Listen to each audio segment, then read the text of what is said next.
Welcome to Literary Hangover. I'm your host, Matt Lick. With me is Alex Guns. Hello. We are back today discussing The Sot-Weed Factor, or A Voyage to Maryland, a satire by Ebenezer Cook, gentleman, published in 1708. This is from bookregs.com, which I actually...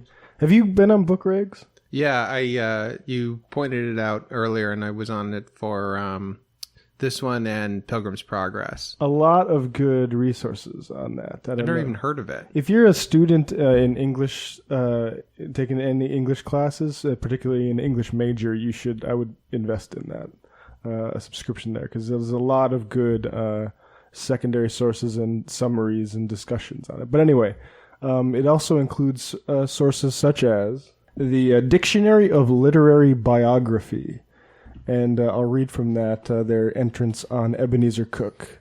Ebenezer Cook is the best American writer of satire before Benjamin Franklin, and even Franklin, it is arguable, did not produce any single piece better than The Sot-Weed Factor in 1708.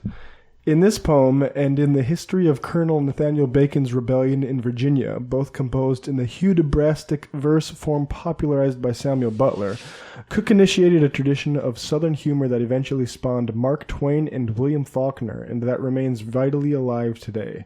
His portraits of what he called the, quote, planting rabble of Maryland, his deflation of the contradictory American dreams of pastoral innocence and unlimited economic advancement, and his irreverent handling and comic mythologizing of history are also very much in the mainstream of American literary traditions, and entitle him to more careful critical attention than he has hitherto received. Little is known of Cook's life. The son of Andrew and Anne Bower Cook, he was born in London sometime around 1667, and first came to Maryland around 1694, when his signature appears on a remonstrance against the removal of the capital from St. Mary's City to Annapolis. That's actually mentioned in the poem. Mm-hmm. He appears to have returned to London around 1700, and again sometime before 1708, the year The Sot-Weed Factor was published, perhaps remaining long enough to probate his father's will on 2 January 1712. He is next mentioned in public records on 30 October 1717, when he is sold to his cousin Edward Cook on a tract of land called Malden that he had inherited from his father. There's a bit of an Afro-Ben vibe here, that like the documentation is still shaky on, lives of even moderately public individuals. Whether he was in London or Maryland at this time is impossible to establish, but he turns up, well, we're going to skip ahead. He turns up again in Maryland records as a deputy of Henry Lowe II, a receiver general of the province in 1720, and for the next several years he seems to have supported himself as a land agent for Lowe's brother, and John Gresham. He was also admitted to the bar of Prince George's County and seems to have been practicing law intermittently since at least September 1700, which is interesting because he makes fun of Chesapeake area lawyers in this. And he was appointed the true and lawful attorney of Edward Ebbitt Citizen. After 1722, Cook's name virtually disappears from public records, and his existence can be traced only through his poems, which also provide clues that he had fallen on hard times and was sorely in need of money. His last poem, an elegy commemorating Benedict Leonard Calvert, was written in 1732, and the poet would have been in his mid-60s, and it is probable that he died shortly thereafter. Yeah, and just a little bit more, Cook's best poem is The Sot-Weed Factor, a complexly ironic work that burlesques the foolish expectations of Englishmen who come to America anticipating a new Eden and a land of unbounded economic opportunity. Penniless and friendless in England, the Sot-Weed Factor, or tobacco merchant, sails for Maryland, intending to get rich quickly. After a tempestuous sea journey, he arrives in the province and encounters a gallery of rogues and scoundrels who eventually cheat him of the goods he has brought and send him raging back to England, leaving behind a dreadful curse upon a land where no man's faithful, nor a woman chaste. It's probably the most complex poem that we've ever done so far. We haven't done a whole lot of poetry, but I would say a fair amount, probably more than any literary podcast. Mm-hmm. But, the cliche is that for prose, prose is the exact right sentence in the exact right place, and poetry is the exact right word in the exact right place. And I think that's apropos of the Sot-Weed Factor, and that it's there's multiple points of view being expressed in any couplet, and then it's kind of made like for podcasting almost, or made for discussion, where it's like any verse couplet you can unpack, and it has multiple points of view buried into it, which makes it very, very interesting, especially when you consider that it's like talking about a very new emerging colonial system, and this person's giving it a rather impressive identity.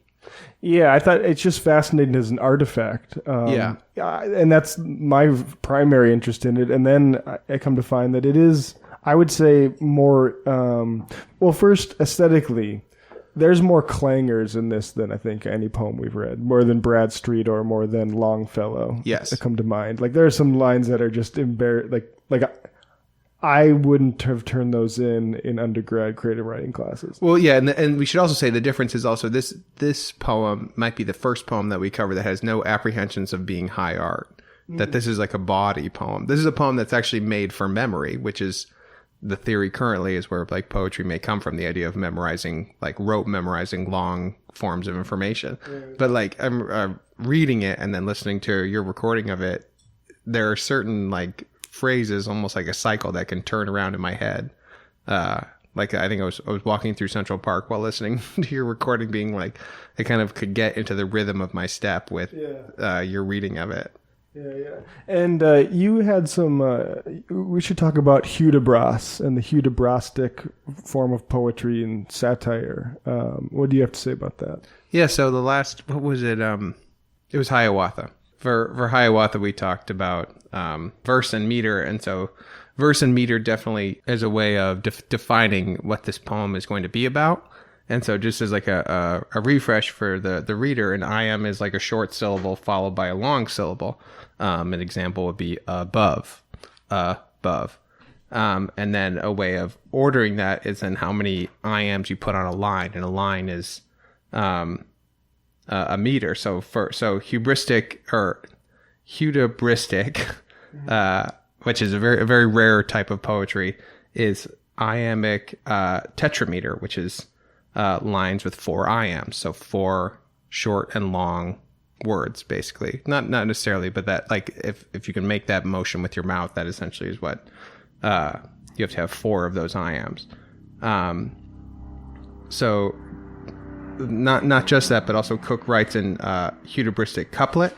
And a couplet we haven't discussed yet. Couplet is just 2 successive lines that rhyme, and they have to have the same meter. So it's almost like, I don't know how to describe it. It's almost like you read 2 lines. It's almost like it circles back on itself, where it goes da da da da da da da da da, and it has a lyrical quality almost to it. And I'm sure we'll play your recording of it, and you can really feel that. It's almost like it just has this beautiful natural pace. And we keep making this reference to hudibristic, and that comes from Samuel Butler's satirical poem, Hudibras, from 1663, which we've covered the 17th century quite extensively now. And so that poem was published in many parts over many periods of time, but it was first published about 4 years after the abolishment of the British Republic and the restoration of the monarchy. The poem is an epic that tells the story of Sir Hudibras, who is a knight-errant who is described dramatically and with laudatory praise that is so thickly applied as to be absurd, which is going to be a trope that's going to be explored in this poem. And this kind of idea of like a knight that's kind of full of himself, or someone who's like, you give so much praise to them that it's like, oh, this is ridiculous, is almost, you would say, like a genre now for poetry in this moment. And Samuel Butler was inspired by the famous novel now Don Quixote, as this kind of fool, genius, idiot who is like going on his own mission. Yeah, I'll just read a bit from Hudibras so people can get the idea of this sort of satire. This is talking about the knight. For his religion it was fit to match his learning to his wit. 'Twas Presbyterian true blue, for he was of that stubborn crew of errant saints whom all men grant to be the true church militant, such as do build their faith upon the holy text of pike and gun, decide all controversies by their infallible artillery, and prove their doctrine orthodox by apostolic blows and knocks. So yeah, there you go. And it reminded me of also in that sort of heroic couplet form. Yeah. Alexander Pope's The Dunciad, which is 20 years after this. Yeah. And much sort of, this is, I was surprised by how dense this was. You know, before I said there was a lot of clangers in here, more than Bradstreet or Longfellow. It's also, I think, maybe not Bradstreet. Bradstreet's was politically dense and interesting. A lot of like embedded politics and messages in there. Calls to like ancient history and where this kind of like, it wears ancient history like a jacket. It puts it on and be like, look how cool I look. Maybe we should just start into the poem a little bit. I recorded this because there isn't a LibriVox. So the community is failing in that regard there. Come on, guys. I'm going to monetize this, too. I'm not going to upload it to LibriVox for a while. To teach the community a lesson, surely. Exactly. But you can, if anybody else wants to upload it there, be my guest. Actually, before we get to the poem, I want to put it in context using one of my favorite histories on the subject. One of my favorite histories of all time. The Many-Headed Hydra, Sailors, Slaves, Commoners, and the Hidden History of the Revolutionary Atlantic by Peter Linebaugh and Demarcus Rediker. I've already cited it in other episodes or read from it. But this part, I want to put it into, where's the proletariat coming from? Because this has as we sort of mentioned, the Sot-Weed Factor. This guy, he comes to America from London. And he wants to do some deals in tobacco. And he eventually gets frustrated in that way. And who are the people? And it's all about like how this new class of Americans is differentiated from the European Englanders, basically. And by the way, the Many-Headed Hydra is available online, the full PDF. I recommend you download it if you don't want to buy it. It's on, I think, libcom. I'll link it in the description. Quote Linebaugh and Rediker. The early Chesapeake tobacco proletariat consisted of Newgateers, Quakers, renegades, sailors, soldiers, nonconformists, servants, and slaves. So different than New England, mainly. A lot more different types of people. Not all, Puritans, basically. Not people looking that had some sort of like new world zeal to have a rebirth of the natural moral order. These people are here to make money. Yes, exactly. Yeah, a lot more explicit about that as opposed to, dressing it up in the Bible. Yeah, exactly.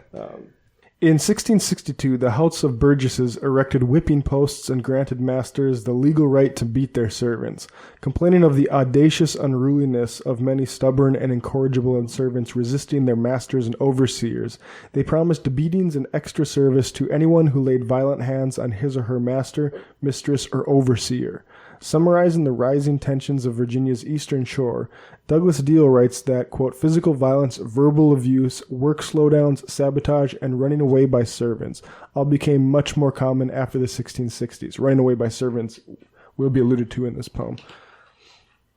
As in Barbados, servants and slaves often ran away together, prompting repressive, deliberately divisive legislation in 1661 and 1662 that made the servant responsible for the time that the slave was away from his master.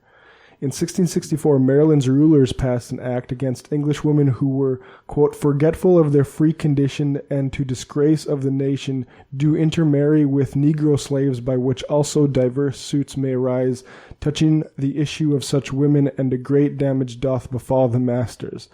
Virginia's big men worried in 1672 that servants would, quote, fly forth and join, end quote, with slaves in maroon communities. The House of Burgesses banned the entry of Quakers into the colony, called for the imprisonment of those already there, and forbade their meetings and publications.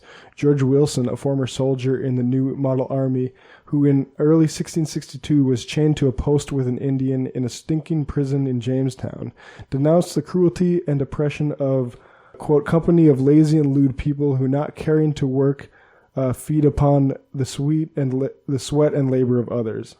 Wilson organized interracial gatherings at which women preached heretical doctrine. The big planters attacked interracial cooperation except where it was necessary for the production of tobacco. And these are the sort of tensions that would lead to Bacon's rebellion, which we'll get to in future episodes.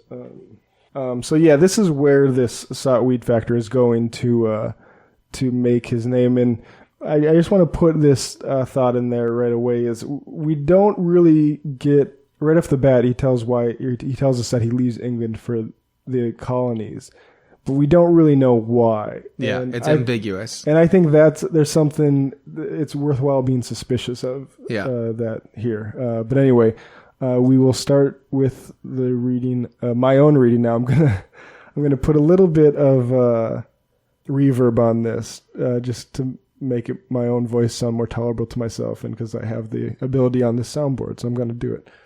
I will say, just it just came to me now, but a good episode to go with this is to listen to our previous one on the barbarous years.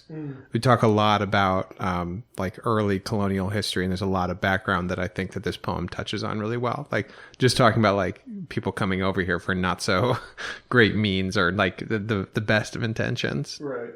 Yeah. The Sot-Weed Factor, or A Voyage to Maryland, a satire by Ebenezer Cook. Condemned by fate to wayward curse of friends unkind and empty purse, plagues worse than filled Pandora's box, I took my leave of Albion's rocks, with heavy heart concerned that I was forced my native soil to fly, and the old world must bid goodbye. But heaven ordained it should be so, and to repine is vain we know. Freighted with fools from Plymouth Sound, to Maryland our ship was bound, where we arrived in dreadful pain, shocked by the terrors of the main. For full 3 months our wavering boat did through the surly ocean float, and furious storms and threatening blasts both tore our sails and sprung our masts.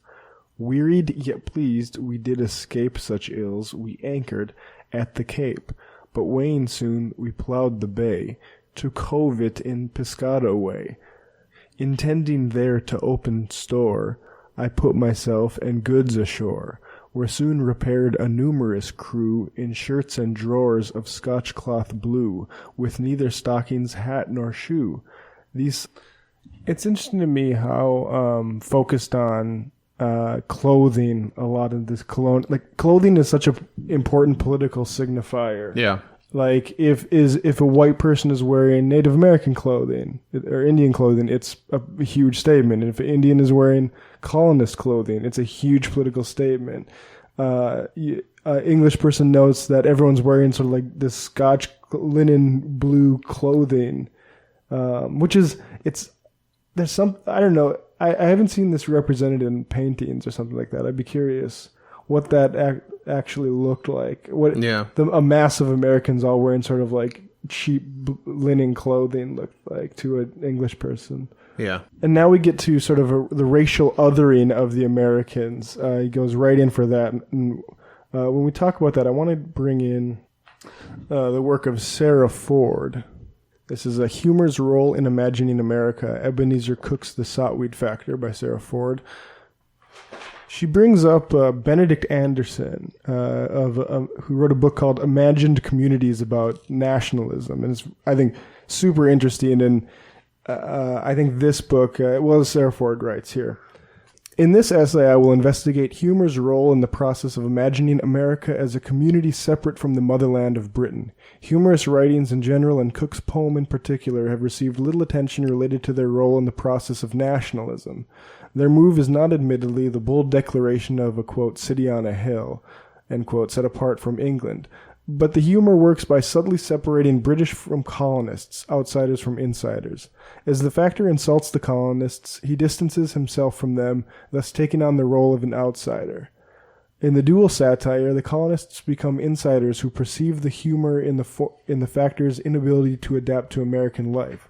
The humor of the poem forms an imagined American community by uniting colonists who get the New World jokes. The factor's train of associations is humorous, and the English audience would laugh at the portrayal of the barbarous colonists. But the reason the factor may be working so hard to pose the planters as the other is because they are not so different. They are mostly of English descent, although the factor's shifting descriptions would not suggest kinship. In using the various negative associations of class, race, and religion to describe the colonists, the Factor is in effect imagining the colonists as a separate community. Benedict Anderson, in examining the spread of nationalism in the 18th century, describes the modern nation as, quote, imagined community. The community is imagined because although its members will never meet each other, quote, in the minds of each lives the image of their communion. When Ebenezer Cook was writing the Sot-Weed Factor around 1700, America was still, of course, a colony. But before the colonists could revolt and form a political nation, they had to first be seen as a separate entity. So yeah, let's listen to him describe the racial difference of the Americans versus him as an Englishman. Were soon repaired a numerous crew in shirts and drawers of Scotch cloth blue, with neither stockings, hat, nor shoe. These sot-weed planters crowd the shore, in hue as tawny as a Moor. Figures so strange no god designed to be a part of humane kind, but wanton nature, void of rest, molded the brittle clay in jest. At last a fancy very odd took me, this was the land of Nod, planted at first when vagrant Cain his brother had unjustly slain, then conscious of the crime he'd done, from vengeance dire he hither run, and in a hut supinely dwelt, the first in furs and sot-weed dealt, and ever since his time the place has harbored a detested race, who when they could not live at home, for refuge to these worlds did roam, in hopes by flight they might prevent the devil and his fell intent, obtain from triple tree reprieve, and heaven and hell alike deceive. But ere their manners I display, I think it fit I open lay my entertainment by the way, that strangers well may be aware on what homely diet they must fare on. Just a little literary note real quick, that the narrator describing these people as descendants of Cain, and also they were in the land of Nod, the full Genesis, it's from Genesis, and the full line is the land of Nod that is east of Eden, which for all our literary heads out there, one of the great American books is pulled from that. And East of Eden by Steinbeck, and I can't help but feel that maybe he pulled that allusion possibly from this poem. That and Nod is like a play on words in Hebrew for wanderer. Mm-hmm. And I think that what this poem is trying to suggest, and then what Steinbeck will pick up on, and not just him, but hundreds of American writers, is that this is a country of wanderers, of kind of nomads, or people with no ties that are keeping them down, but constantly moving. And I think that this poem is, you could almost say this poem could be like patient zero, at least for like in literary terms, for that kind of idea. Yeah, the Cain thing, the Cain myth is also interesting in how he's trying to racially otherize Americans here. Yeah. Because if you read Ibram Kendi's Stamped from the Beginning, The History of Racist Ideas, I don't know if that's the actual subtitle, but it's close enough. That was one of the ways, like rehearsing those sorts of narratives of was how before, scientific racism, how you justified enslaving people. Mm-hmm. And then like later on, it's, skull measurements and things like that. But before that, it was, they tried to go to the Bible, right? Like, yeah. And these are the descendants of Cain. And this isn't the last we'll hear of sort of like racial theories being discussed by the Sot-Weed Factor. But I also want to read this little part here, talking about why there might be some tension between the Americans and the English. This is from Gregory A. Carey's The Poem as Con Game, Dual Satire and the Three Levels of Narrative in Ebenezer Cook's The Sot-Weed Factor. It opens this way. The late 17th and early 18th century was a time of heavy trade between England and her American colonies, and much of this trade was focused on the highly profitable tobacco crop which was grown in America and then sold by English merchants throughout the world. While such a situation might appear to be equally profitable for both parties, in actuality it was not. A series of trade restrictions imposed by the English government and a prohibition on the use of any type of currency in the American colonies favored English merchants, who earned a larger share of the profits and perhaps contributed to the colonists' financial dependence on England. These limitations produced a tense trade relationship between the colonists and English merchants that was expressed by both groups in tales about their business dealings. J.A. Leo LeMay states that prior to the first publication of the Sot-Weed Factor in 1708, stories about deceptive colonists cheating inexperienced English merchants were common in both English and American circles. The Maryland poet Ebenezer Cook, who had experience with his father's tobacco business, was probably quite familiar with these tales of trickery and the real-life con games that inspired them. So we'll continue here with the reading. That strangers well may be aware on what homely diet they must fare on. To touch the shore where no good sense is found, but conversation's lost, and manners drowned, I crossed unto the other side, a river whose impetuous tide the savage brothers does divide. In such a shiny odd invention, I scarce can give its due dimension. The Indians call this watery wagon canoe, a vessel none can brag on. Cut from a popular tree or pine, and fashioned like a trough for swine. In this most noble fishing boat, I boldly put myself afloat. Standing erect, with legs stretched wide, we paddled to the other side, where being landed safe. So that's maybe the first physical joke in the text that also kind of contributes to that imagined community of the American reader of this text. So, like, who would know what a canoe is and would know that you do not stand it with your legs stretched wide. Yeah. And so this is, the explicitly, this is a, this makes it more ironic than hudibras, because the speaker of the poem is the butt of the joke, actually. Yes. Sorry. Yeah, so, we'll just continue there. Odd invention, I scarce can give its due dimension. The Indians call this watery wagon canoe, a vessel none can brag on. Cut from a popular tree or pine, and fashioned like a trough for swine. In this most noble fishing boat, I boldly put myself afloat. Standing erect, with legs stretched wide, we paddled to the other side, where being landed safe by hap, as soul fell into Thetis' lap, a ravenous gang bent on the stroll of wolves for prey began to howl. This put me in a panic fright, lest I should be devoured quite.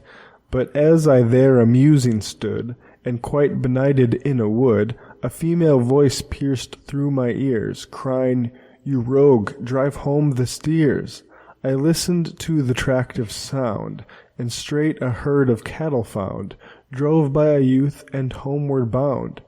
Cheered with the fight, I straight thought fit to ask where I a bed might get. The surly peasant bid me stay, and asked from whom I'd run away. Surprised at such a saucy word, I instantly lugged out my sword. So yeah, let's dive into these lines here. He sees, I think it's a mother maybe with her son who's driving cattle. He asks if he can stay with them, and the peasant says, "The surly peasant bid me stay, and asked from whom I'd run away. Surprised at such a saucy word, I instantly lugged out my sword." So he's offended that he thinks that he's run away from a master. Mm-hmm. First of all, he came on a boat full of people that were in that position, it seems like. Yeah. And apparently he gives the appearance of someone who may be in that position himself. So he could be lying here, like conning everybody in the poem, saying, "I'm actually this very important businessman from England, but why did you come here in such shoddy, circumstances then?" Yeah, and confidence men and trickery is the key theme in this poem. So it would make sense that our hero is participating in that process. Yeah, and we'll just go back to the colonies, specifically, the Chesapeake area, was filled with people who were, bonded in different sorts of bondage, as England privatized their commons and had to do something with all the people they were kicking off the lands, basically. Well, remember, we talked about the massive amount of child deportation that was going on in England, because they were like, we can't keep them in these poorhouses. We're like, essentially just send them to the colonies. Yeah. Here's more from the Many-Headed Hydra. I'm going to read a significant portion here. If the prison, house of correction, and gallows expressed one aspect of capitalism in England, military adventure, colonization, and plantation expressed another around the Atlantic.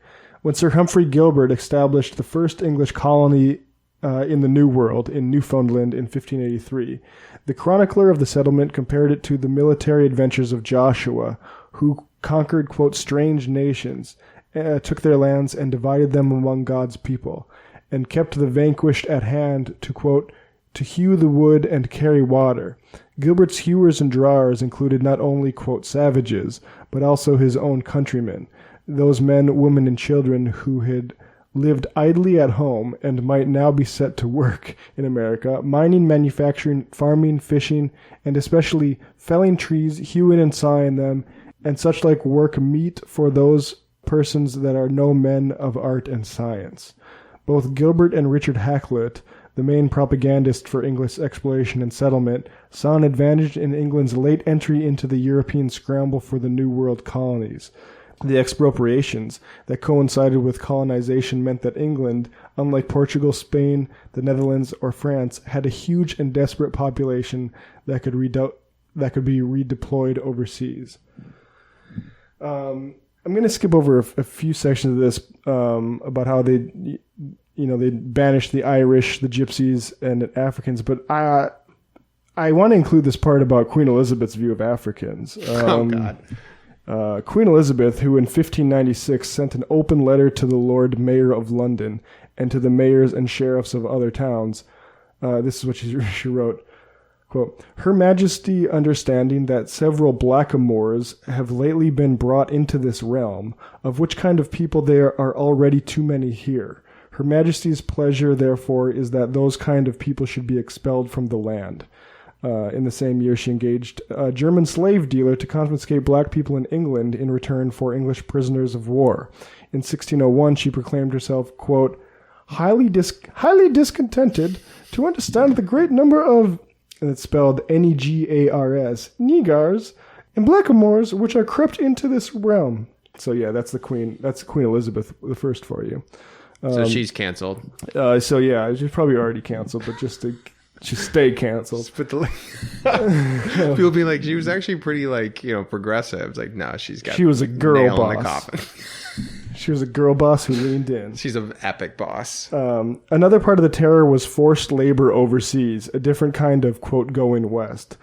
Through the transatlantic institution of indentured servitude, merchants and their, quote, spirits, that is, abductors of children and adults, shipped some 200,000 workers, which is 2/3 of all those who left England, Scotland, and Ireland, to American shores in the 17th century. Some had been convicted of crimes and sentenced to penal servitude, others were kidnapped or spirited, while yet others went by choice, often desperate choice, exchanging several years' labor for the prospect of land and independence afterward. During the first half of the 17th century, labor market entrepreneurs plucked up the poor and dispossessed in the port cities, London and Bristol especially, and to a lesser extent Liverpool, Dublin, and Cork, and sent them initially to Virginia, where the practices and customs of indentured servitude originated. In order to entice settlers to and secure labor for the infant colony, the investors of the Virginia Company of London fashioned a covenant between the company and the workers. Imperial and local rulers of other colonies, most notably Barbados, adapted the new institution to their own labor needs. Indentured servitude, Eric Williams has remarked, was the, quote, historic base upon which American slavery was founded. Just one more here. Prisoners of various kinds, including the ship's hold, the tender boat, the hulk, the crimp house, the press room, the cook house in London, the barracoon, the storehouse, the factory in the Gold Coast, the trunk, the cage, or the city jail, were, as Scott Christensen has shown, indispensable to the various Atlantic slave trades, whether the prisoners were sailors, children, or felons, whether they were from Africa or from Europe. Many indentured servants, Thomas Verney explained in 1642, came from the bridewells and the prisons. Sir Joshua Child claimed that, quote, a major part of the women servants were taken from Bridewell, Turnbull Street, and such like places of education. It was a time when jails were emptied, youths Youth seduced, infamous women drilled in. According to a pamphlet of 1632, the plantations they were destined for were, quote, no better than common sinks where the Commonwealth dumped her most lawless inhabitants. Virginia's servants were said to have no habitations and can bring neither certificate of their conformity nor ability and are better out than within the kingdom. And Maryland's were, quote, for the most part the scum of the people taken up promiscuously as vagrant and runaways from their English masters, debauched, idle, lazy squanderers, jailbirds, and the like. John Donne, the poet, promised in a sermon of 1622 that the Virginia Company, quote, shall sweep your streets and wash your doors from idle persons and the children of idle persons and employ them. And truly, if the whole country were such a bridewell to force idle persons to work, it had a good use. He wanted America to function as a prison, and for many it did. So, yeah, John Donne, also canceled. Yeah. Guess what? The poet of feelings and sentimentality. Turns out, kind of a piece of shit. Also, the poet of the prison industrial complex. Like, the space between him and Newt Gingrich's 2012 presidential platform is zero. It's a Venn diagram of a single circle. So just imagine that. It's crazy that was England's advantage was in colonizing the New World, was that it privatized all of the land and created a whole bunch of people that needed a way to subsist and couldn't do it from, nature. Yeah. And privatized the commons. Oh, you go colonize America for us. And the way that they were like John Donne, everyone, we're sending them over there to work. They're idle here, right? Yeah.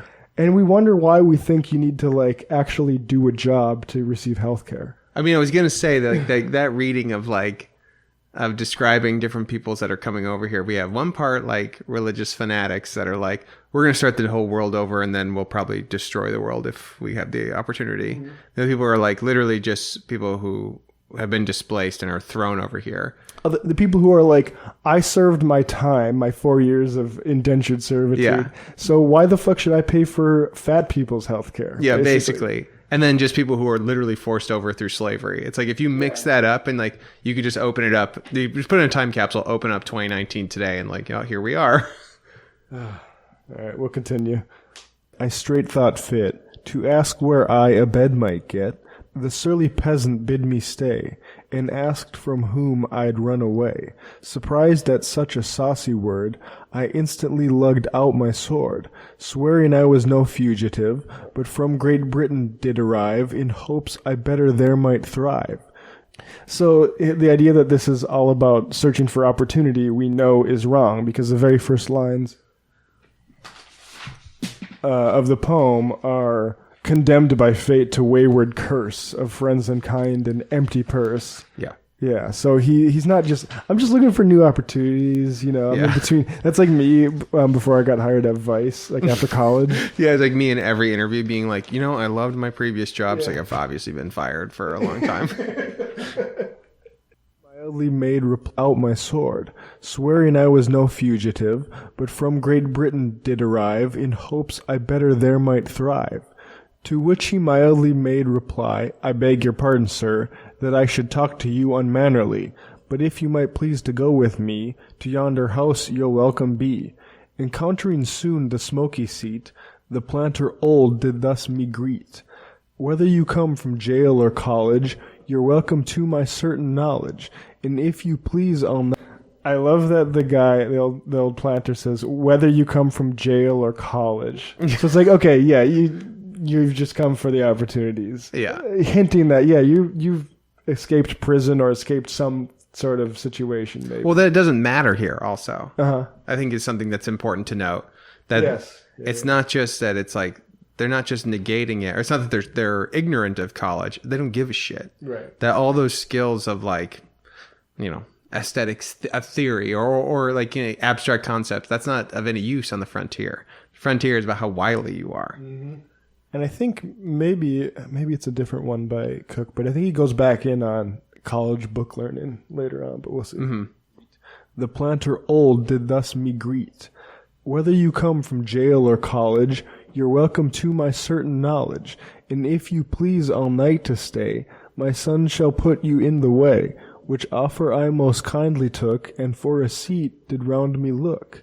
When pleasantly among the rest he placed his unknown English guest, who found them drinking for a wet a cask of cider on the fret, till supper came upon the table, on which I fed whilst I was able. So after hearty entertainment, of drink and victuals without payment, for planters' tables, you must know, are free for all that come and go, while pawn and milk and mush well stored in wooden dishes graced the board, with hominy and cider pap, which scarce a hungry dog would lap, well stuffed with fat and bacon fried, or with molasses dulcified. Then out our landlord pulls a pouch, as greasy. So yeah, he makes fun of their food a little bit, but also mentions that it's, free. Yeah. Very, the egalitarianness is coming through, right? Like, this is sort of what de Tocqueville would talk about a little bit, maybe. Nah, I don't know. No, I would say that a bit. If you were talking about like de Tocqueville's, kind of like one of his, wrote extensively in Adage, but one of his like adages is that they have no they've learned no philosophy, what they live at all, which is like it's all intrinsic. It's in the way that we interact with each other as Americans or colonialists. It's like it's all implicit in the interaction rather than like in the discourse. So I think it's there, like in the food, being like it's a new code of living, but it's not necessarily very analytical. Yeah, not exactly Anthony Bourdain. Yeah. So I want to warn people a line coming up here that I need to edit for the recording of this poem that I put out for patrons. You'll notice a line comes up, and I'm going to re-record the correct line, and everyone listening to the podcast will hear it. But when I recorded this, I was using a copy that took this line out. It's the line that rhymes with in length scarce longer than one's finger. So we're going to play that, and then I'll tell you what the line is. That was censored. Come and go. While pawn and milk and mush well stored in wooden dishes graced the board, with hominy and cider pap, which scarce a hungry dog would lap, well stuffed with fat and bacon fried, or with molasses dulcified. Then out our landlord pulls a pouch, as greasy as the leather couch on which he sat, and straight begun to load with weed his Indian gun, in length scarce longer than one's finger, his pipe smoked out with all.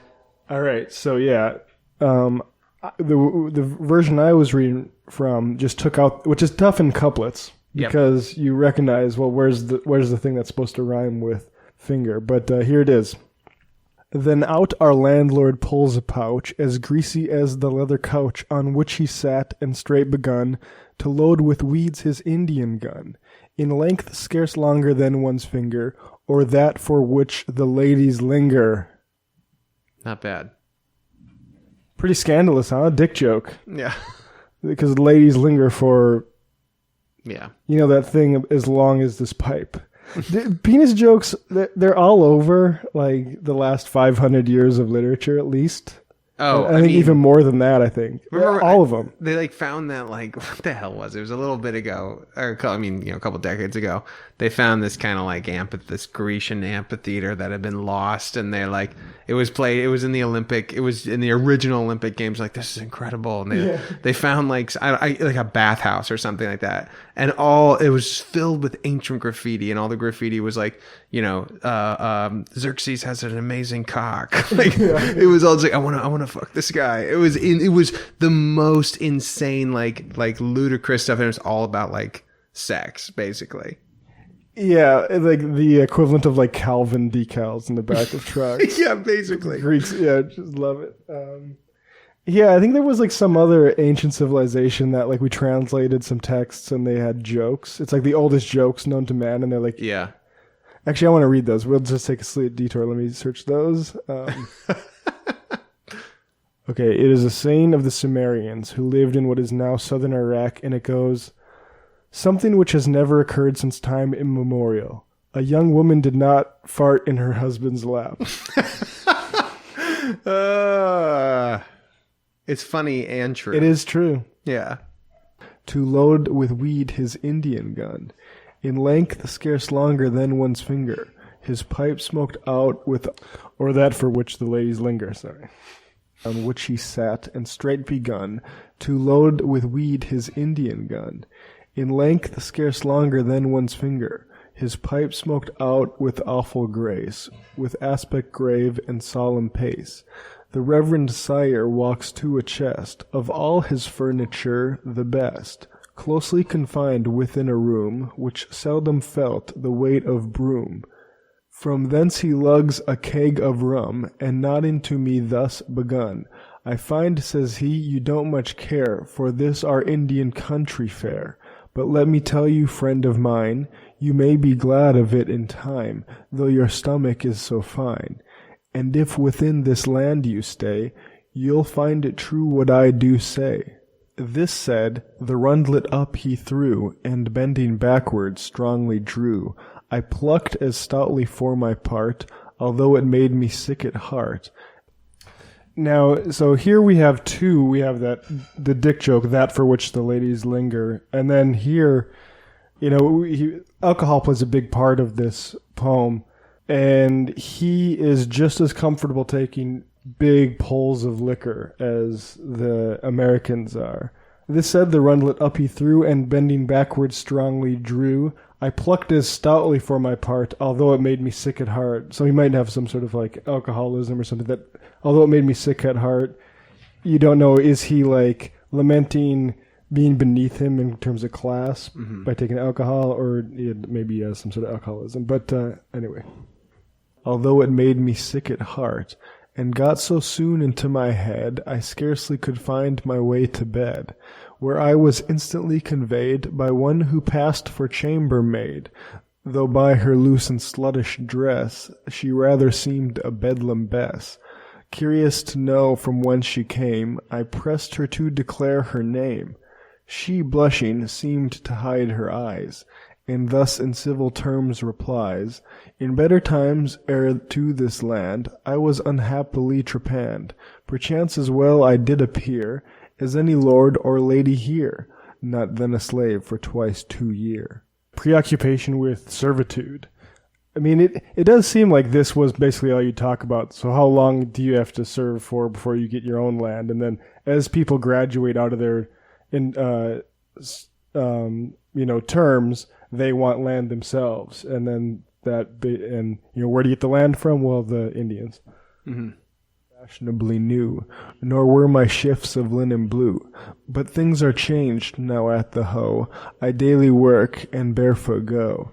In weeding corn or feeding swine, I spend my melancholy time. Kidnapped and fooled, I hither fled to shun a hated nuptial bed. And to my cost already find worse plagues than those I left behind. Whatever the wanderer did profess, good faith I could not choose but guess the cause which brought her to this place was supping ere the priest laid grace. Quick as my thoughts, the slave was fled, her candle left to show my bed, which made of feathers soft and good, close in the chimney corner stood. I threw me down expecting rest, to be in golden slumbers blessed. But soon a noise disturbed my quiet, and plagued me with nocturnal riot. A puss which in the ashes lay, with grunting pig began a fray, and prudent dog, that feuds might cease, most strongly barked to keep the peace. This quarrel scarcely was decided by stick that ready lay provided, but Reynard, arch and cunning loon, broke into my apartment soon, in hot pursuit of ducks and geese, with fell intent the same to seize. Their cackling plaints with strange surprise chased sleep's thick vapors from my eyes. Raging I jumped upon the floor, and like the drunken sailor swore. With sword I fiercely laid about, and soon dispersed the feathered rout. The poultry out of window flew, and Reynard cautiously withdrew. The dogs who this encounter heard, fiercely themselves to aid me reared, and to the place of combat run, exactly as the field was won. Fretting as hot as roasting capon, and greasy as a flitch of bacon, I to the orchard did repair, to breathe the cool and open air, expecting there the rising day. Extended on a bank I lay, But fortune here, that fancy whore, disturbed me worse and plagued me more than she had done the night before. Hoarse croaking frogs did bout me ring, such peals the dead to life would bring, a noise that might move their wooden king. I stuffed my ears with cotton white, for fear of being deaf outright, and cursed the melancholy night. But soon my vows I did recant, and hearing as a blessing grant, when a confounded rattlesnake with hissing made my heart to ache. This extended animal section reminds me of like Ace Ventura When Nature Calls or something like that. Like just, I feel like that's the lineage of this. You someplace foreign and all the animals play a part in the cast. Yeah. Like there's almost like enough animals to humans ratio. That's what you're going to run into. It's like person, snake, cattle. Knowing how to fly the foe, or whither in the dark to go, by strange good luck I took a tree, prepared by night to set me free, where riding on a limb astride, night and the branches did me hide, and I the devil and snake defied. Not yet from plagues exempted quite, the cursed mosquitoes did me bite, till rising morn and blushing day drove both my fears and ills away, and from night's airs set me free, discharged from hospitable tree. I did to planter's booth repair, and there at breakfast nobly fare, on rasher broiled of infant bear. I thought the cub delicious meat, which ne'er did aught but chestnuts eat. Nor was young Orson's flesh the worse, because he sucked a pagan nurse. Our breakfast done, my landlord stout handed a glass of rum about. Pleased with the treatment I did find, I took my leave of Ost so kind, who to oblige me did provide his eldest son to be my guide, and lent me horses of his own, a skittish colt and aged roan, the four-legged prop of his wife Joan. Steering our barks in trot or pace, we sailed directly for the place in Maryland of high renown, known by the name of Battletown. To view the crowds did there resort, which justice made and law their sport, in that sagacious county court. Scarce had we entered on the way, which through thick woods and marshes lay, but Indians strange did soon appear, in hot pursuit of wounded deer. No mortal creature can express his wild fantastic air and dress. His painted skin in colors dyed, his sable hair in satchel tied, showed savages not free from pride. His tawny thighs and bosom bare disdained a useless coat to wear, scorned summer's heat and winter's air. His manly shoulders, such as please widows and wives, were bathed in grease of cub and bear, whose supple oil prepared his limbs against heat or toil. Thus naked picked in battle fought, or undisguised his mistress sought, and knowing well his wear was good, refused to screen it with a hood. His visage done, and chin that ne'er did razor feel or scissors bear. So we have this description of this Indian, and it dwells very heavily on the superficial physiognomy and clothing, and then goes right to sort of sexual paranoia, that she's coming for your wives. Yep. And then we get a dick joke. And knowing well his wear was good, refused to screen it with a hood.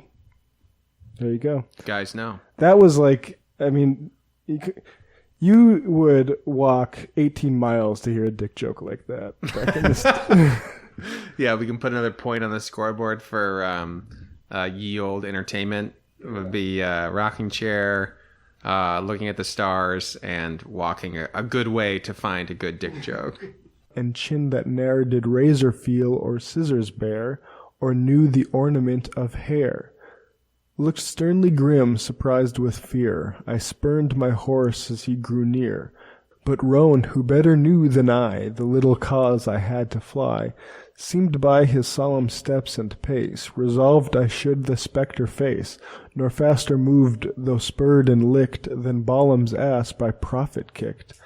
"Kekeknatop," the heathen cried. "How is it, Tom?" my friend replied. Judging from thence. Now this is actually, I think, really great satire. So the Englishman sees this Native American coming, And he's like, oh crap, I need to get my horse to like get me the F out of here. And the horse doesn't respond at all. Because frankly, the horse is more comfortable in the society than he is. And so they get closer and closer, and the heathen, an Indian, says, Kakiknatop. And then the American that he's with, the poet is with, says, how is it, Tom? And my friend replied, and then judging from thence the brute was civil, I boldly faced the courteous devil. Like, it's there you see some more of the like going native, right? Like this is that. You're so concerned that basically these Americans are becoming another race. You see one and it's like you can't really even communicate with him. You see other people talking to him. Look at this American can just converse with a Native American. Yeah. Very, I think, interesting thing to include in a satire. There's something, it's kind of like from like the English person's or like the cultured person's perspective, that the only thing that matters in like this new American context is being able to read this specific situation, then move on and then adapt. And then you like become a different person in like the different situation that like it requires, basically, that it's like, there is no first principles, basically, in this like American colonial setup, that it's instinctual. It's something, it's closer. It's almost like I don't know how to describe it. This poem almost suggests it's like a return to nature, a return to like a more abstract way of living. It's very essentializing. Yeah. In a way where it's like, you can't define it. It's just, you either know or you don't know. It's like you're in or you're out. And this like poem does a beautiful way of both being like describing how odd that is, and also being like, and we're on the inside of that. And it's also the sort of thing where it's like, you basically see all these versions of what it's like to be out. Yeah. And that by sort of like transference or something makes you feel in somehow. Like I'm learning how to become an insider or something. Yeah. Like that. Especially if you're reading this as an American at the time. Yeah, I think the author reminded me the most of actually was my first literary love, Mark Twain. I feel like whether he read it or not, this poem by Mark Twain took that idea, like with his like first book, Innocents Abroad, and he went to like the great wonders of the world and scoffed at it, both seeming like a fool, but also being like, yeah, but we know that I'm a fool, so that's why it's funny. Right. And like Europeans and people from the Middle East, they don't know that they're fools, and that's why they're like the real butt of the joke. There's something very similar to that in these transactions that are happening in this poem. Licked, then Balaam's ass by prophet kicked. Kikiknatop, the heathen cried. How is it, Tom? My friend replied, judging from thence the brute was civil, I boldly faced the courteous devil, and lugging out a dram of rum, I gave it his tawny worship some.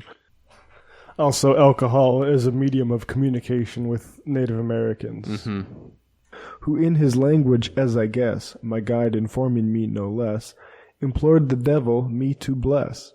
I thanked him for his good intent, and forwards on my journey went, discoursing as along I rode, whether this race was framed by God, or whether... Sorry, just to dwell on that, I think there's some irony here that people might... I just want to slow down upon, but... and lugging out a dram of rum, I gave his tawny worship some. Tawny, the word that just English people just love describing Native Americans as. Yeah. Tawny. I gave his tawny worship some, who in his language, as I guess, my guide informing me no less, implored the devil me to bless. And then he says, I thanked him for his good intent, and forwards on my journey went. I think the intent there could be seen as maybe not good, particularly since he said the devil. And the Englishman assumes that he worships the devil, so he thinks it's like good tidings, but actually he's damning him. Yeah. I thanked him for his good intent, and forwards on my journey went, discoursing as along I rode, whether this race was framed by God, or whether some malignant power contrived them in an evil hour, and from his own infernal look their dusky form and image took. From hence we fell to argument, whence peopled was the continent. My friend supposed Tartanians wild, or Chinese from their homes exiled, wandering through mountains hid with snow, and rills did in the valleys flow far to the south of Mexico, broke through the bars which nature cast, and wide unbeaten regions passed, till near those streams the humane deluge rolled, which sparkling shined with glittering sands of gold, and fetched Pizarro from the Iberian shore, to rob the natives of their fatal store. Now, before the poet gives his own version of how the Native Americans got to America, we should point out that that was basically it. Like, that's pretty much correct. They came from China or Eurasia, a number of different migrations over like tens of thousands of years ago. I smiled to hear my young logician thus reason like a politician, who ne'er by father's pains and earning. Is that a political correctness dig? This young logician thus reasoned like a politician. Like, it's politically correct to say they came from China? I don't know. I'm not sure exactly what that... I smiled to hear my young logician thus reason like a politician, who ne'er by father's pains and earning had got at mother Cambridge learning, where lubber youth just free from birch most stoutly drink to prop the church, nor with greycoat had taken pains to purge his head and cleanse his reins, and in obedience to the college had pleased himself with carnal knowledge. And though I liked the younger's wit, I judged the truth he had not hit, and could not choose but smile to think what they could do for meat and drink, what o'er so many deserts ran with brats and wives in caravan, unless perchance they got the trick to eat no more than porker sick, or could with well-contented maws quarter like bears upon their paws.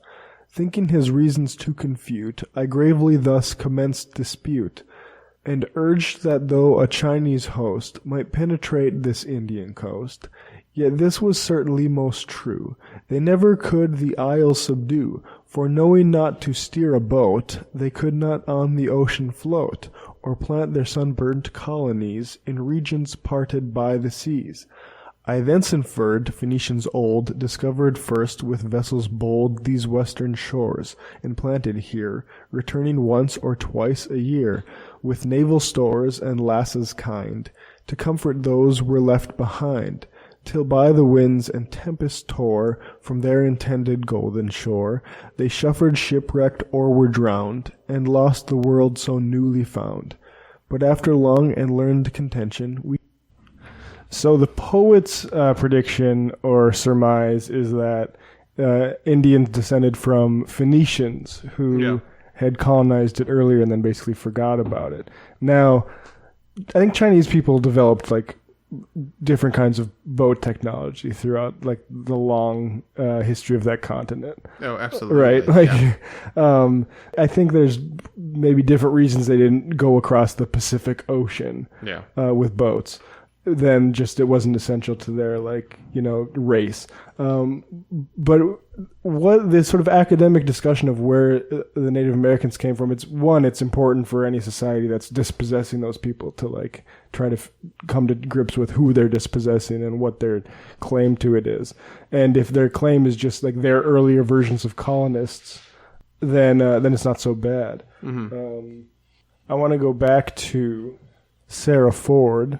In arguing here for a Phoenician origin to the Indians, the factor indicates his idea that colonists can deviate so far from their colonizers to become essentially a different race. While he previously described the Indians as inhuman, he sees the Phoenicians quite differently when he explains in his footnote, quote, the Phoenicians were, this is from the footnote by Cook, the Phoenicians were the best and boldest sailors of antiquity, and indeed the only persons in former ages who durst venture themselves on the main sea. The Phoenicians were courageous persons, but their later descendants in the New World are devils. A monumental separation has somehow occurred. That the story of a colony could be a model for a separation between the British and their colonists is indicated by the factor's suggestion throughout the poem that the colonists have become Indian. They are an other and a separate community because they have gone native. These suggestions surface through the factor's use of humor as he tries to insult the colonists. The Phoenicians basically were the ancient Englishmen who mastered the ocean waves. And it's an interesting reading also on race, in that it's not in this poem, it's not intrinsic as it will be later on. That's a good point. That it's something that's gained through being in a certain area for a certain amount of time. Yeah, it is actually, it's not essentializing. It's historically contingent. Yeah. Yeah. It's like in that sense, like these settlers and colonists are actually just like rough drafts of what will like of Native Americans essentially. Yeah. Could not finish our dissension, and when that both had or were drowned, and lost the world so newly found. But after long and learned contention, we could not finish our dissension, and when that both had talked their fill, we had the selfsame notion still. Thus Parson Grave, well read and sage, does in dispute with priest engage. The one protests they are not wise, who judge by sense and trust their eyes, and vows he'd burn for it at stake, that man may God his maker make. The other smiles at his religion, and vows he's but a learned widgeon. And when they have emptied all their store from books or fathers, are not more convinced or wiser than before. Scarce had we finished serious story, but I espied the town before me, and roaring planters on the ground, drinking of heaths in circle round. Dismounting steed with friendly guide, our horses to a tree we tied, and forwards passed among the rout, to choose convenient quarters out. But being none were to be found, we sat like others on the ground, carousing punch in open air. To crier did the court declare, the planting rabble being met, their drunken worships likewise set. Crier proclaims that noise should cease, and straight the lawyers broke the peace. Wrangling for plaintiff and defendant, I thought they ne'er would make an end. So basically we have an early version of Annapolis, which is like a DC sort of swamp type situation where you have all these lawyers that are drunkards, swindlers. Trying to scam each other, basically. Yeah. On the ground, carousing punch in open air. And when this was reprinted, the publisher was careful to write that this was describing Annapolis 20 years ago. So don't, think it's full of liars and cheats and corrupt public officials anymore. Also a very American trope, which is like, this happened in the ancient past, 20 years ago, which has no bearing on today. Everyone makes huge apologies like that, too. Like how Hawthorne had to do that a few times. Yeah. Like, I'm not actually talking about anyone specific, even though clearly he is. Yeah, it just happens to take place in the exact area with the exact characters in which the situation took place. Yeah. Nothing to do with it, though. The court declare, the planting rabble being met, their drunken worships likewise set. Crier proclaims that noise should cease, and straight the lawyers broke the peace. Wrangling for plaintiff and defendant, I thought they ne'er would make an end it. With nonsense stuff and false quotations, with brazen lies and allegations, and in the splitting of the cause, they used much motions with their paws, and showed their zeal was strongly bent in blows to end the argument. A reverend judge, who to the shame of all the bench could write his name, at pettifogger took offence, and wondered at his impudence. My neighbour Dash with scorn replies, and in the face of justice lies. The bench in fury straight divide, and scribbles take or judges' side, the jury lawyers and their clients, contending fight like earth-born giants. But sheriff wily lay Perdue, hoping indictments would ensue, and when a hat or wig fell in the way, he seized them for the queen as stray. The court adjourned in usual manner, in battle blood and fractious clamour. I thought it proper to provide a lodging for myself and guide. So to our inn we marched away, which at a little distance lay, where all things were in such confusion, I thought the world at its conclusion. A herd of planters on the ground, o'erwhelmed with punch, dead drunk we found. Others were fighting and contending, some burnt their clothes to save the mending. A few whose heads by frequent use could better bear the potent juice, gravely debated state affairs. And now this is one of the favorite things for writers to make fun of, is the sort of peasants talking about politics. Yep. The ones that could, well, what's the line? A few whose heads by frequent use could better bear the potent juice, gravely debated state affairs, whilst I most nimbly tripped upstairs. Yeah, it's like drunk history. Whilst I most nimbly tripped upstairs, leaving my friend discoursing oddly, and mixing things profane and godly, just then beginning to be drunk, as from the company I slunk, to every room and nook I crept, in hopes I might have somewhere slept. But all the bedding was possessed by one or other drunken guest, but after looking long about, I found an ancient corn loft out, glad that I might in quiet sleep, and there my bones unfractured keep. I laid me down secure from fray, and soundly snored till break of day. When waking fresh, I sat upright, and found my shoes were vanished quite.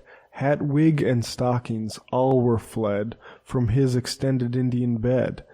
The mention of hat, wig, and stocking is significant because earlier he mentions that his are different than the clothes that the American would wear. Mm-hmm. So this isn't theft. It's theft, but it's not theft to use. It's theft because they don't like this guy. Yeah. Vexed at the loss of goods and chattel, I swore I'd give the rascal battle, who had abused me in this fort, and merchant stranger made his sport.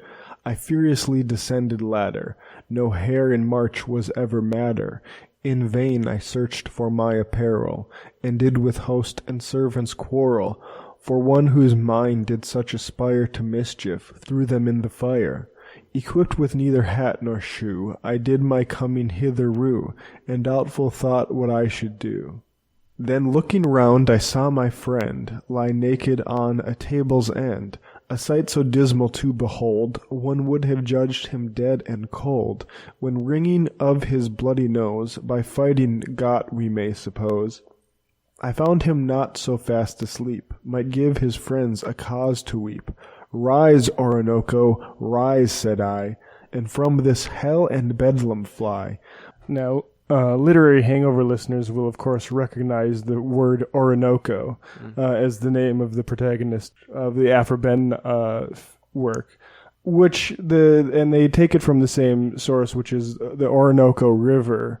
The Orinoco River in Venezuela and Colombia. And Ebenezer Cook gives his own footnote to that. Planters are usually called by the name of Orinoco, from their planting Orinoco tobacco, so it's tobacco from South America. Fast asleep, might give his friends a cause to weep. Rise, Orinoco, rise, said I, and from this hell and bedlam fly. My guide starts up, and in amaze, with bloodshot eyes did round him gaze. At length with many sigh and groan, he went in search of aged roan, but roan, though seldom used to falter, had fairly this time slipped his halter, and not content all night to stay tied up from fodder, ran away. After my guide to catch him ran, and so I lost both horse and man, which disappointment, though so great, did only mirth and jest create. To one more civil than the rest, in conversation for the best, observing that for want of roan, I should be left to walk alone, most readily did me entreat to take a bottle at his seat. A favour at that time so great, I blessed my kind propitious fate, and finding soon a fresh supply of clothes from storehouse kept hard by, I mounted straight on such a steed, did rather curb than whipping need. And straining at the usual rate, with spur of punch which lay in pate, ere long we lighted at the gate, where in an ancient cedar house dwelt my new friend, a cockrouse. That just means sort of a great man. This is for a man of quality, as Cook puts in the footnotes. Of punch which lay in pate, ere long we lighted at the gate, where in an ancient cedar house dwelt my new friend, a cockrouse, whose fabric, though 'twas built of wood, had many springs and winters stood, when sturdy oaks and lofty pines were levelled with musmillion vines, and plants eradicated were by hurricanes into the air. There were good punch and apple juice, we spent our hours without abuse, till midnight, in her sable vest, persuaded gods and men to rest, and with a pleasing kind surprise indulged soft slumbers to my eyes. Fierce Aton, courser of the sun, had half his race exactly run, and breathed on me a fiery ray, darting hot beams the following day, when snug in a blanket white I lay. But heat and chintzes raised the sinner most opportunely to his dinner, wild fowl and fish delicious meats, as good as Neptune's doxy eats, began our hospitable treat. Fat venison followed in the rear, and turkey's wild, luxurious cheer. But what the feast did most commend was hearty welcome from my friend, thus having made a noble feast, and eat as well as pampered priest. So yeah, we have eating and then more drinking. But what the feast did most commend was hearty welcome from my friend, thus having made a noble feast, and eat as well as pampered priest. Madeira strong in flowing bowls filled with extreme delight our souls, till wearied with a purple flood of generous wine, the giant's blood, as poets feign, away I made for some refreshing verdant shade, where musing on my rambles strange, and fortune which so oft did change, in midst of various contemplations of fancies odd and meditations, I slumbered long, till hazy night with noxious dews did sleep's unwholesome fetters loose. With vapors chilled and misty air to fireside I did repair, near which a jolly female crew were deep engaged in L'Entrelou. Now, L'Entrelou is a card game, and he gives that away first, but he goes into why he thought it was a witches' coven meeting. With vapors chilled and misty air to fireside I did repair, near which a jolly female crew were deep engaged in L'Entrelou, in night rails white, with dirty mien. Such sights are scarce in England seen. I thought them first some witches bent on black designs in dire covenant, till one who with affected air had nicely learned to curse and swear, cried dealings lost is but a flam, and vowed by God she'd keep her Pam. When dealing through the board had run, they asked me kindly to make one. Not saying often to be bid, I sat me down as others did. We scarcely had played a roundabout, but these Indian froze fell out. He uses Indian as an insult there. They play cards and sort of argue about it. He gets dealt in, and then they have a fight. A fight breaks out. And just to make a point on this, that this game is a trick-based card game, which I don't know how many card players we have as listeners, but a trick-based card game is one where it's not necessarily based on like skill or strategy, like it's like hearts or euchre, if there's any euchre players there. I think it really elucidates the themes of this, that it's really based on trickery. Like even the dealer who's ostensibly in charge of the game can have hidden cards that can have hidden meanings, or like hidden powers that you're not aware of. So I think that this idea that this narrator or this character sitting down to play this game where all of them have powers that are clandestine and have ways to get the upper hand through clandestine means is very good. And immediately ties it to witchcraft. Yeah, of course. Yeah, that would be the English response. Yeah. Like as soon as someone gets the upper hand, we're like, well, this must be the work of the devil. Yeah, particularly if they're women. Not saying often to be bid, I sat me down as others did. We scarcely had played a roundabout, but these Indian froze fell out. Damn you, says one, though now so brave, I knew you late a 4 years slave. What if for planter's wife you go? Nature designed you for the hoe. Rot you, replies the other straight, the captain kissed you for his freight. And if the truth was known aright, and how you'd walked the streets by night, you'd blush if one could blush for shame, who from Bridewell or Newgate came. From where Bridewell and Newgate are prisons like that England emptied into America. How you'd walked the streets by night, you'd blush if one could blush for shame, who from Bridewell or Newgate came.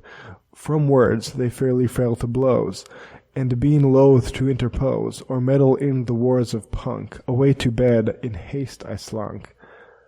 Waking next day, with aching head, and thirst that made me quit my bed, I rigged myself and soon got up to cool my liver with a cup of Susquehanna fresh and clear, not half so good as English beer, which ready stood in kitchen pail, and was in fact but Adam's ale. So he goes to drink Susquehanna, which is water, and there's more beer in there. This is like Floribama Shore, where just every episode they're just getting wasted. Liver with a cup of Susquehanna fresh and clear, not half so good as English beer, which ready stood in kitchen pail, and was in fact but Adam's ale.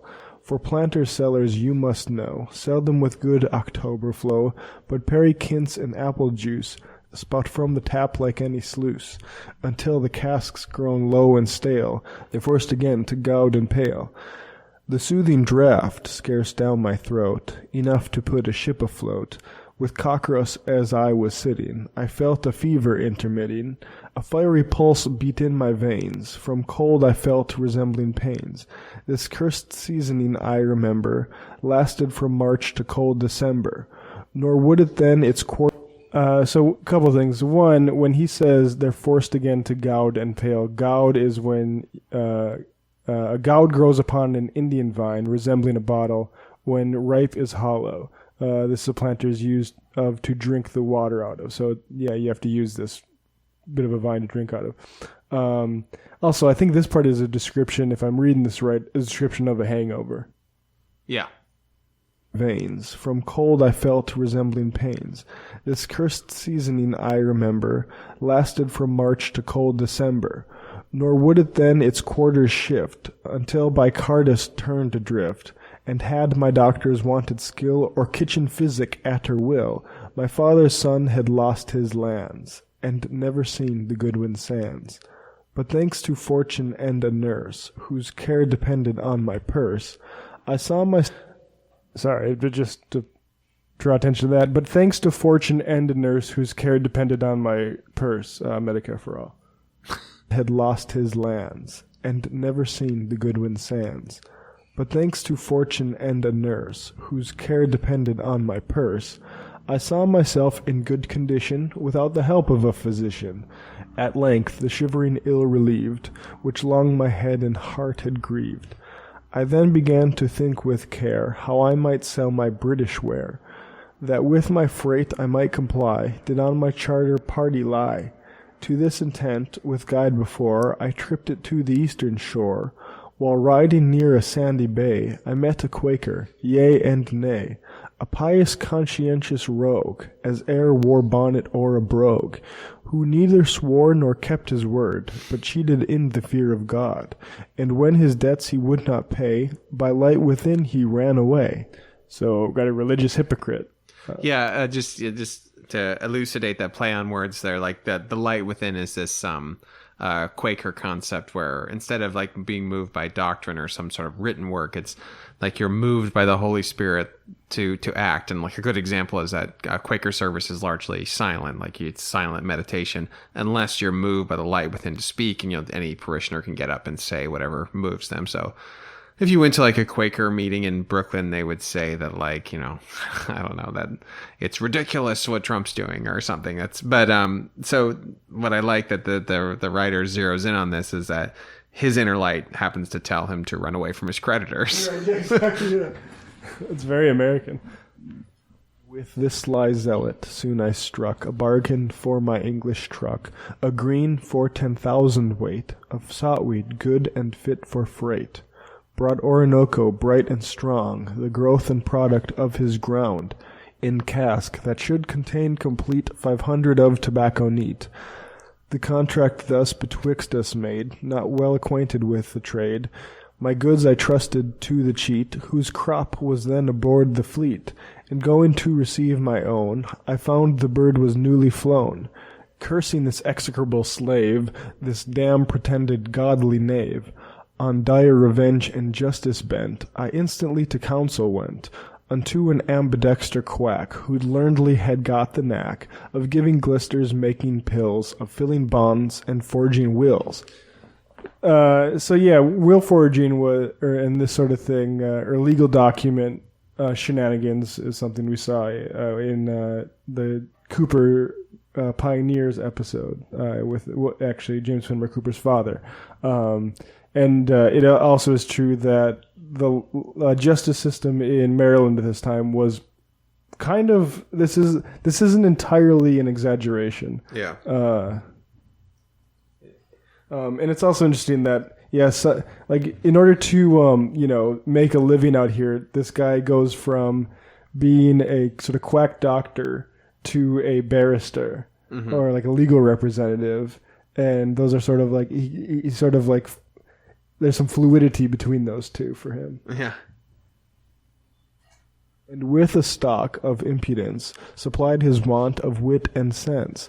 With looks demure, amazing people, no wiser than a daw in steeple. My anger flushing in my face, I stated the preceding case, and of my money was so lavish that he'd have poisoned half the parish, and hanged his father on a tree for such another tempting fee. Smiling, said he, the cause is clear. I'll manage him, you'll need not fear.